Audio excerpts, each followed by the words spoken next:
Fear is one of the most primal experiences of the human brain. Every second, your mind evaluates danger long before you even realize it. But what actually happens inside your brain when you feel fear? That's what we're exploring today. The story of fear begins in a small, almond-shaped cluster of neurons deep within your brain, the amygdala. Think of the amygdala as your brain's dedicated alarm system. When your senses what you see, hear, or feel detect a potential threat, the amygdala springs into action. It doesn't wait for your conscious mind to catch up. Instantly, it sends an emergency signal to another critical region called the hypothalamus. This signal from the amygdala to the hypothalamus is what kicks off the famous fight-or-flight response. The hypothalamus, acting as the command center, immediately orders the release of adrenaline into your bloodstream. Suddenly, your heart races, pumping blood faster to your muscles. Your breathing becomes quick and shallow, taking in more oxygen. Your muscles tense up, ready for action, and your senses sharpen, making you hyper-aware of your surroundings.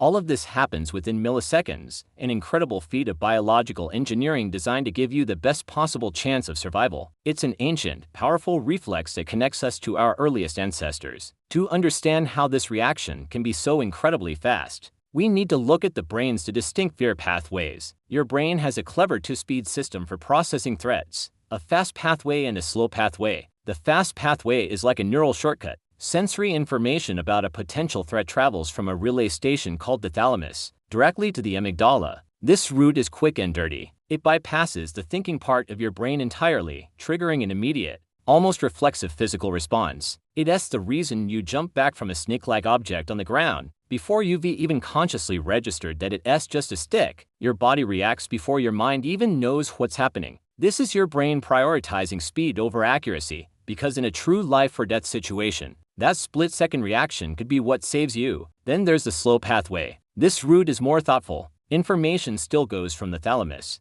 but instead of heading straight to the amygdala, it first travels to the cortex, the brain's outer layer, responsible for higher-level thinking, reasoning, and interpretation. Here, the information is analyzed in much greater detail. Is that shadow in the alleyway a real threat? Or just a trash can? Is that loud bang a gunshot?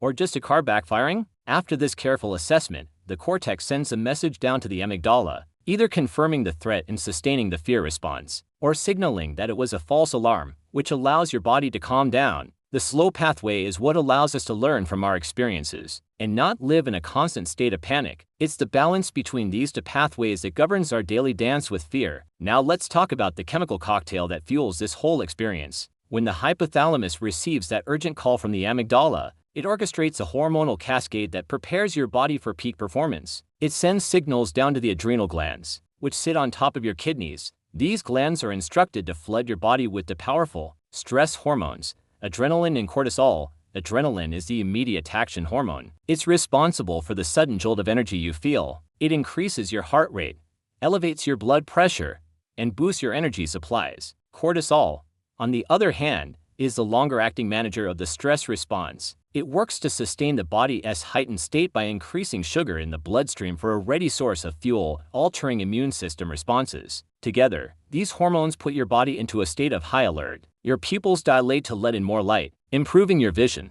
Blood is diverted away from non-essential functions like digestion and toward your major muscle groups, priming them for running or fighting. Your entire physiology is reprioritized for one single goal: survival. It's an elegant, powerful survival mechanism that has been fine-tuned over millennia, ensuring that when faced with danger, your body is ready for whatever comes next. So, the amygdala sounds the alarm, and hormones prepare the body for action. But what stops us from being perpetually terrified? This is where another crucial part of the brain steps in, the prefrontal cortex. Located right at the front of your brain, just behind your forehead, the prefrontal cortex is the seat of rational thought, decision-making, and social behavior. It acts as the brain's executive supervisor. While the amygdala is responsible for triggering the fear response, the prefrontal cortex has the power to regulate it. It receives the same sensory information as the amygdala but interprets it with logic and context. It can analyze a situation and decide whether the fear is justified. If it determines there is no real danger, it sends an all-clear signal back to the amygdala,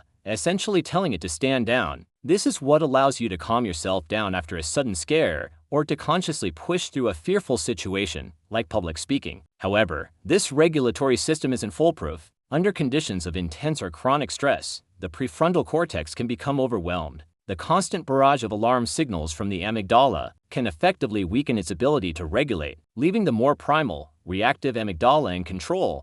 This imbalance is thought to be a key factor in anxiety disorders and post-traumatic stress, where the fear response becomes overactive and difficult to turn off. The relationship between the amygdala and the prefrontal cortex is a delicate push and pull between emotion and reason. Given all this, it's easy to think of fear as a negative experience we should avoid. But fear is not just an emergency alarm, it's also one of our most important teachers. The experience of fear plays a critical role in learning and memory, helping to protect us long-term. When the amygdala is activated, it doesn't just trigger a physical response. It also works closely with the hippocampus, the brain's memory center, to strengthen the formation of emotional memories. This is why you so vividly remember frightening or dangerous situations. That memory of almost touching a hot stove as a child, or the location where you nearly had a car accident, is etched into your mind with incredible clarity. This powerful memory encoding serves a vital evolutionary purpose. It helps you remember what is dangerous so you can avoid it in the future. Fear essentially creates a mental map of threats in your environment,